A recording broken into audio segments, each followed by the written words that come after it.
Hey there and welcome back to Mutant Year Zero. My name is Pete and today we complete the finale of our Iron Mutant playthrough of the Seed of Evil DLC.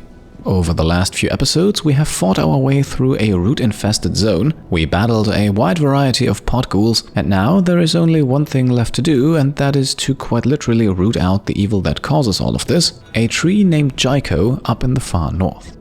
Before we get going though, I would like to celebrate the finale of the series with a small giveaway, as I have decided to give away 3 Steam copies of the Mutant Year Zero Deluxe Edition, which includes both the Road to Eden base game as well as the Seed of Evil DLC. All you have to do to enter is leave a comment below this video including but not limited to the phrase giveaway, so you can still comment on the video even if you don't want to participate. You have until Friday the 5th of November to leave such a comment, and as always, multiple comments do not increase your chances of winning. I will then announce the winners in a community post as well as in the next channel update video, and you can find all further information in the comments and the description down below. And with that out of the way, let us now jump into what is going to be our last episode in this series, and we are starting things off with a brief visit to Prip's place. I am Tuborg, and I pour that groggy down your fruity Tuborg. Here we can now exchange our last artifact for a 30% discount at Iridia's shop, and maybe you are also interested in the fact that Tuborg is a Danish brewing company, just in case you've missed that reference so far. Good luck in the zone. I hope you die, so I can heal you. And with that discount obtained, Iridia's shop is now our next destination. Welcome back to Iridia's. Now, what we are going to do here is pretty much what our Stalkers set out to do at the very beginning of the series, and that is to bring some scrap back to the Ark. So far though, we have been hoarding the stuff, which is why we are now emptying out the entirety of Iridia's inventory, or at least most of it, as we unfortunately don't have quite enough to purchase everything. In the end, we are not going to buy any of the medkits, and we also leave behind 9 frag grenades, 9 smoke grenades and 9 molotovs, but apart from that, she has been cleared out, and all of our scrap is finally where it should be, that is, if Iridia is willing to share. Bye. One last visit to Elder Prip now, and then we're finally good to go. Again with the triangle shit. I saw the graffiti on my bar door. Disrespectful. And that lazy robot hasn't even cleaned it off yet. If you want to know who the lover boy around town is, go and speak to Iridia's pet, Volt. Good luck there. He doesn't have a tongue since he tried my experimental range of connoisseur beverages made with hydrochloric acid and a sprinkling of anthrax. I'm depending on you guys. Do me proud. Alright, and with that, let us meet our Stalkers for today. Although, thanks to your feedback in the comments of the last episode, I have decided to give everyone their moment to shine. So even though we are starting with Big Khan, Pharaoh and Borman here, Dux, Salma and Magnus will also see some action. Just because we have plenty now, we can also give Big Khan a frag grenade, and ability-wise we want to make sure to have ground pound selected. Pharaoh then with her usual loadout, nothing new to report here, while Borman has the Wraith equipped, and we also want to make sure to have Bear Smash and Twitch Shot. And yeah, that's about it. Unfortunately, there is no point in checking in with Delta at this point in the game. As far as I know, we have already exhausted all of her lines, which means our next stop is the Garden of Jyko. That is where we will aim to unlock the final 5 achievements that are still missing in this series, including one that is rather unique and also the main reason why Big Khan is in the party in the first place. Welcome, Stalkers. I tried to break your bravery, snuff out your humanity, but you are too strong. Come, receive your reward.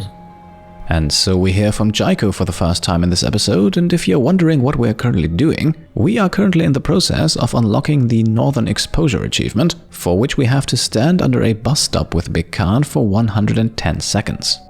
It doesn't have to be this bus stop, there are quite a few more scattered across the map, and while this achievement might be a bit obscure, it is really that easy to obtain. Just remain here for 1 minute and 50 seconds, which again I will speed up slightly, and eventually the achievement will unlock, and with that we are down to only 4. And so we can now move on and finally also hear our Stalker's response to Jaiko's lines from earlier. I don't trust a voice that doesn't come from a mouth. The trees have mouths. You sure it wasn't you talking? Shut the fuck up. What are you saying to me? You're saying I'm like a pod person? You were an asshole then, and you're an asshole now, so... Whoa. Sorry. Been out in the zone way too long. Right, so we are about to enter our first fight here, and as you can see, our enemies are getting a bit more interesting, because even if we were to isolate these pod wolves, we would not be able to kill them silently in one round, so we are not even going to try. Instead, we can wait until they're both huddled closely together, and then we want to ambush, starting with Big Khan. He can now move in to use his ground pound mutation on the two of them, which stuns them for one turn and also conveniently knocks them back.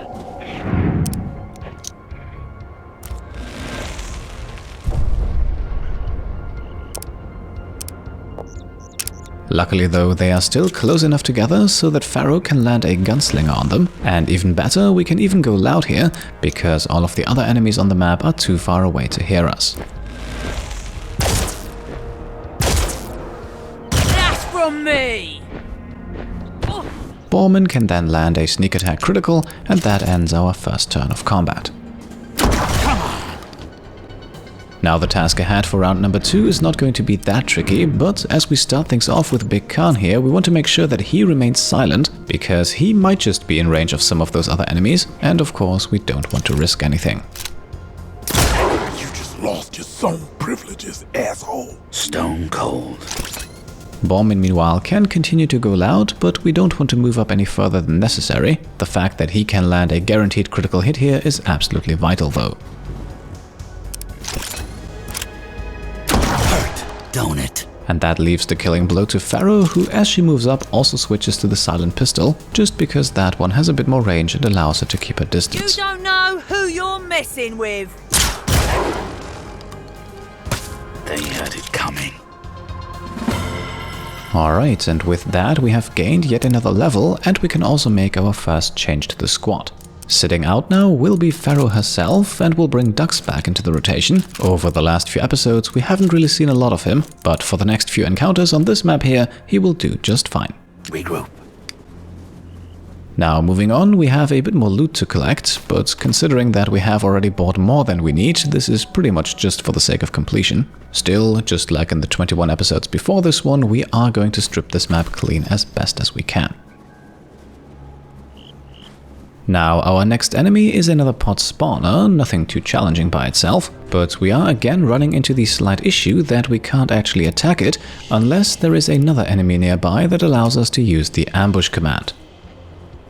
And luckily there is one such enemy, a pod wolf mother to be exact, allowing us to unleash on the pod spawner without being noticed. The spawner does of course notice that, but thankfully it is unable to communicate.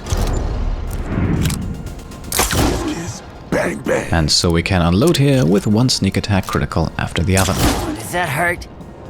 On the enemy turn then, the camera briefly pans over to the wolf, but don't worry, it has not detected us yet and also will not do so before we decide that it's time.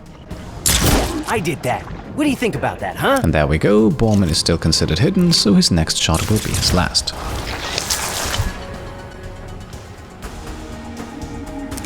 Over here. And there we are. At this point, only the pod wolf mother remains, at least in this area of the map, and of course we have something very particular in mind for her. One last note then on the pod spawner, as this tactic here is extremely reliable against them, because a lone pod spawner will always allow you 2 turns to take it out, as only on its second turn in combat does it actually spawn a new pod ghoul.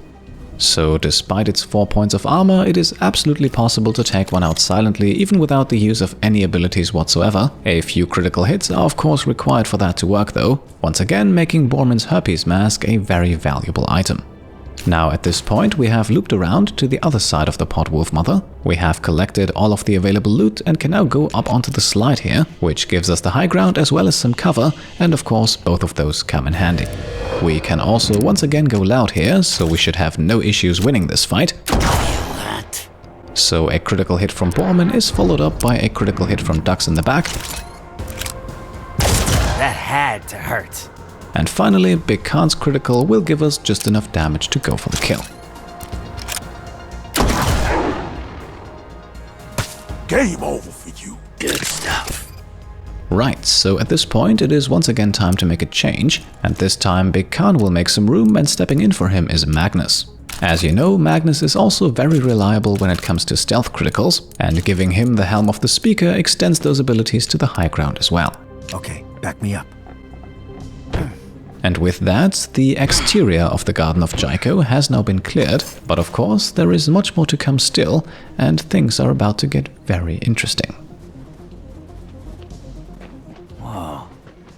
Suddenly we're in some tropical paradise? The heat off old Jaiko must be melting the snow. And indeed, it looks almost tropical around this building here. We will soon discover what is actually inside and what this building once was, but for the moment we will remain on the outside, collecting a few more bits and pieces, not only for the sake of completion, but also because it reveals a pretty good point to actually enter the building. But first, we will once again hear from Jaiko. Every step of your journey, my endospores breathed in your pheromones, your fears. Fearless has such a sweet smell. You have this old tree feeling young again. And with that, we have now finally found our way inside. Holy shit. That is one evil-looking tree. It's the source of the vines, the Pod Ghouls, everything. Snapping her branches is probably useless. Tearing out her roots will take a few years. But something tells me popping those big pods are gonna cause her a world of pain. Right, so we are close to our target, but of course Jaiko does not come without protection, and the first of many enemies in this area here is a pod jumper, who we can take out if we manage to land 3 sneak attack criticals.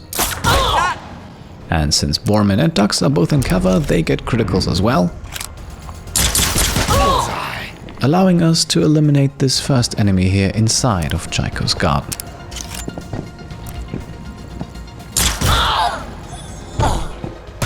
Nighty-night. You finally figured out how to use that thing? Now at this point we can collect a bit of loot in these rooms that we're currently in. You might also notice that there is a ladder around the corner here leading 1 floor higher. That can also be useful to get the drop on the jumper that we just took out, but since there is no loot up there, it is not necessary to go upstairs. At this point you can also see that Jaiko is guarded by another pod destroyer and a pod tank, and that there is also something called a tree heart right in front of it. For the moment we will leave all of that be and instead take a closer look at the tree itself, as we can in fact simply loop around it without any consequences whatsoever. On the other side then we meet an isolated pod router, an easy target that should not pose too much of a threat to us. In fact, only 2 shots here will already be enough, and then we can move on. Now that was a good kill. Now at this point, having made it to level 130, we also learn that Iridia has new items for sale, but as far as I'm aware, those are only more medkits and grenades, so we can remain focused on the mission at hand. By now, you may have also already noticed that we are in fact running around inside of an old indoor swimming pool, with Jaiko occupying a large pool in the southern third of the building. Patrolling around another slide here, we now have a pod burner and a pod jumper, and we are now waiting for them to split up a bit so that we can ambush the burner first, which will then also give us a chance to get onto the high ground.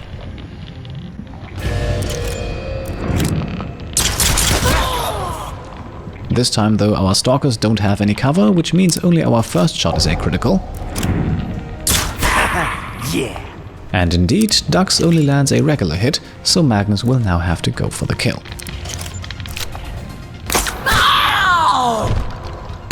Good stuff. Join up. Now at this point we want to get onto the wooden platform over here, not only because of the pod jumper, but also because there is another pod spawner in the vicinity. And, just like earlier, we actually want to take out that spawner first, and use the jumper as a means to trigger our ambush. Since we are both hidden and on the high ground, we are guaranteed to get off at least 1 round of criticals, and thanks to their respective pieces of headgear, Bormin and Magnus are actually guaranteed to crit throughout the entire fight.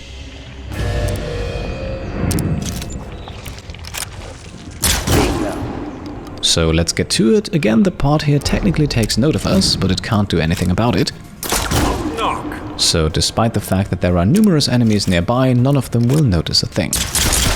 On its turn then, the spawner begins the pod ghoul production, but it will take one more turn for that ghoul to see the light of day, and again the spawner won't survive for that long. And with the spawner now being on fire and down to 1 hit point, we don't even have to shoot anymore. Simply skipping the rest of our turn will cause the fire damage to take care of the rest. And that is another enemy down, and we are already in perfect position for the next one. So let's put everyone back into hiding and wait for the pod jumper to come a bit closer. From up here, this will of course once again be another easy fight for us. That had to hurt. And that's critical number 1. Magnus can now dish out number 2. I'm gonna warn you again. And Bormin can do the honors of landing the last shot. I'm ending this. Right, so at this point it is once again time for yet another change, and this time we are actually replacing 2 of our squad members. First of all, Dux has done enough for us. He can now make room again for Pharaoh, because for what comes next we definitely need her gunslinger ability, and she also needs to get herself 1 more kill for that to be usable again. Secondly, we are then replacing Magnus with Selma, who has not seen any action today at all, but who is actually going to be vital for us in this last fight with both her Twitch Shot and Treecaster mutations. With the Helm of the Speaker, we can also once again get her guaranteed criticals from the high ground, and that is also going to be crucial here in just a moment. Follow me. Now moving on, we can see another group of enemies to the left right next to us, but at least for the moment we are going to ignore them. Instead, we can collect the loot from the fallen pod jumper and then make our way into what were once the changing rooms. There is unfortunately not too much loot available in this area, but we can collect the medkit from the vending machines over here, then some scrap in the next room in the corner here by the lockers, and right next to it a note, and not just any note. This one here is actually the last one available in the game. Reading it unlocks the Chronicler achievement, and we learn here about a voluntary quarantine program, something that absolutely does not sound suspicious in the slightest, especially in light of our recent visit to a police station where we saw that protesters were gunned down mercilessly. But then again, there is not really much that we can do about that at this point, so instead let us proceed and marvel at another remnant of the before times. Gigantic lizards coloured in ghoul vomit. I don't get it. Right, so our last small fight of the episode is now coming up, as we can take out another router and spawner, only this time we take care of the router first. That's gotta hurt. And with Bormin in cover, he will crit, and that's enough for the kill. Gotcha! And there we go, enemy down, now onto the pod spawner. Hey, over here. For this one, we will once again use the fact that there are more enemies on the other side of it, which once again allows us to initiate combat and of course focus all of our attention on the spawner. Hurt, don't it? And I don't think I have to say much about our approach at this point. Too easy. The only difference is that with Selma in the squad we are not actually guaranteed 3 criticals, although as you can see she does get 1 here. Don't worry though, as long as Bormin can get the crits we are in no trouble here. Once again then, the camera jumps to all of the remaining enemies in the area, but of course none of them will intervene here. It does help us notice a second tree heart though, a rather important find I think. Now at this point we have one last huge fight ahead of us, and for once in a while things are actually going to get pretty damn tactical. Before we get to that, however, we need to make one more very small change, and that is to remove the herpes mask from Bormin and equip him with the blue oyster cap. Come on. Now at this point, what lies ahead of us is arguably the trickiest fight in the entire series, perhaps only rivaled by the Castle of Light. You should have noticed by now that we have left all of the enemies next to the 2 tree hearts alone, and only now is that going to change. And even before the fight begins, things already get tricky, as we need to very briefly enter the enemy's detection radius here to climb up the ladder. I can root out your sadness and make you so happy. Don't you want that?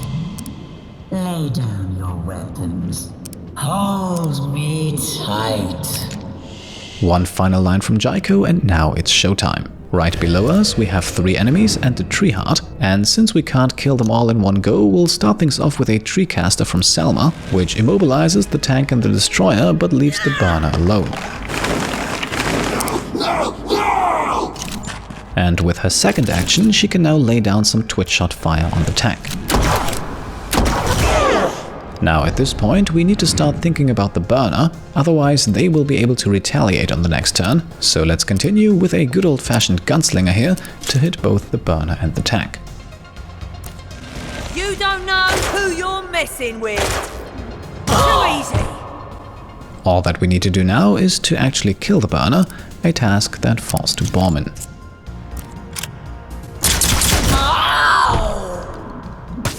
Enough! Sal is weak!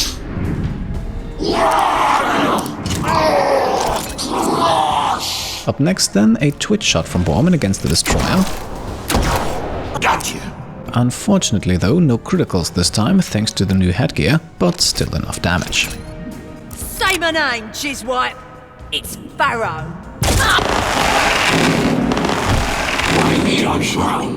A shot from Pharaoh then kills the tank, and a shot from Selma will seal the destroyer's fate.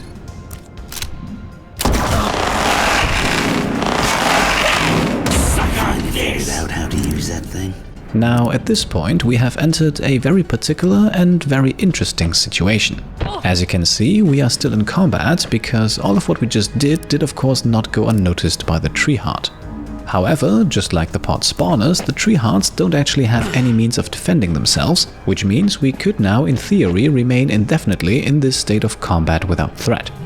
The enemies over by the other tree heart meanwhile were simply too far away to hear anything of what was going on here, so even though their companions were crying for help, they are not aware of our presence. This means that we can now basically launch another ambush within the ambush, at least as long as we don't touch any of the tree hearts.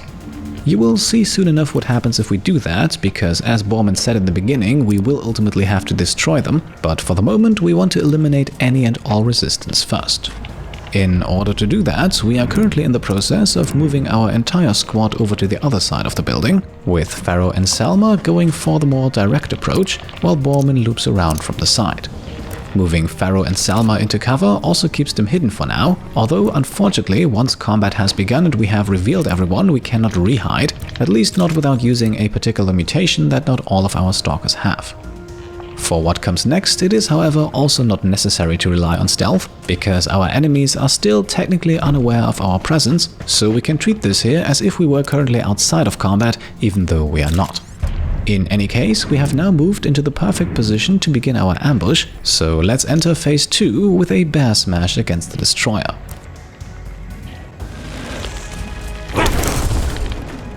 Thanks to the blue oyster cap, Bormin also did not need to sprint for that, so with his second action he can now throw a grenade.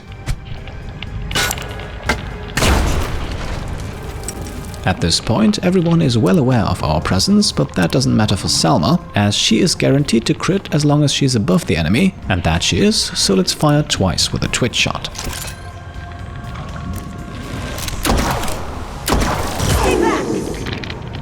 At this point, the tank does not have enough health to withstand a regular hit from Pharaoh's PC-98, but why hit one target if you can also hit two? A regular hit would sadly not kill the destroyer, but they are stunned, so we can safely deal with them on the next turn.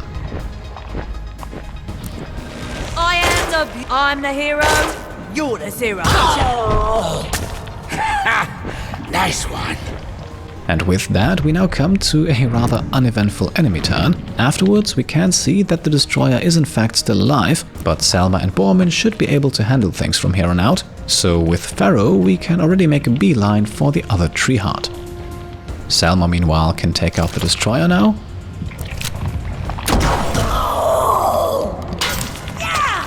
Stone cold. Bormin, meanwhile, is just outside of the blast radius, and he can now move up to start firing at the hut.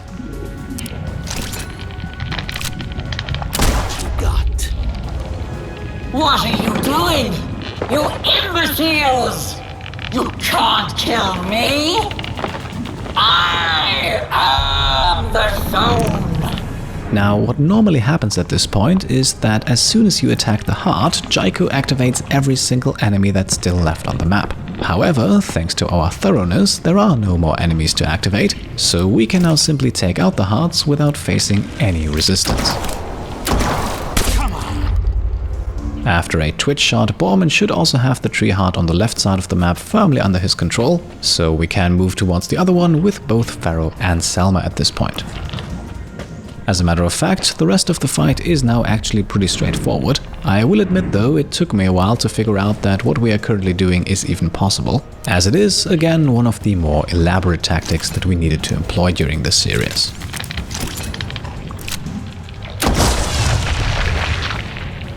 No, no, no! You pathetic outcasts, addicted to sadness! Be happy! Think of the future! And with one tree heart already destroyed, only 42 hit points and 4 more points of armor stand between us and the completion of this DLC. Give up now and I'll go easy on ya. That's from me! With Selma, we of course want to move up to the high ground now, from where she will have another guaranteed critical hit, although she is not close enough to use Twitch Shot with that as well.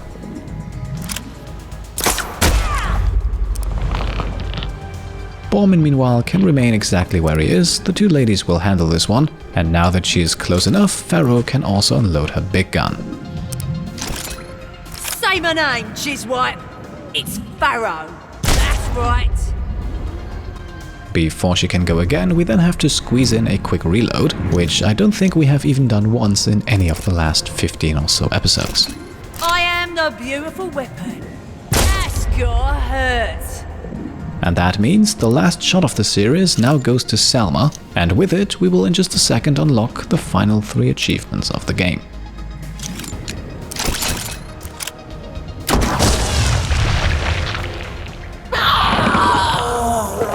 The Skogsarbetare achievement, by the way, is Swedish. It roughly translates to lumberjack, with the other 2 receiving interesting names as well.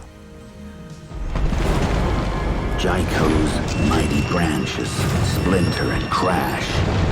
The ground underneath us rumbles and splits wide open. We back off and watch old Jaiko collapse into a gaping sinkhole. Through the dust, we peer down. Jaiko's dead roots stretch through steel hallways. A lab covered in mimer logos.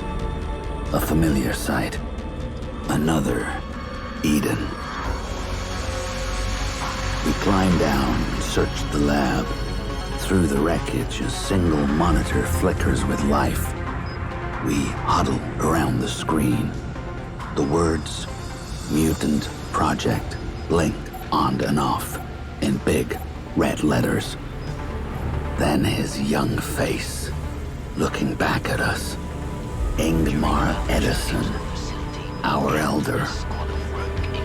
He's recording some journal, describing how his scientists created a mutant tree that could clean toxins in the air. A last-ditch effort to reverse the ancients' poisonous pollution.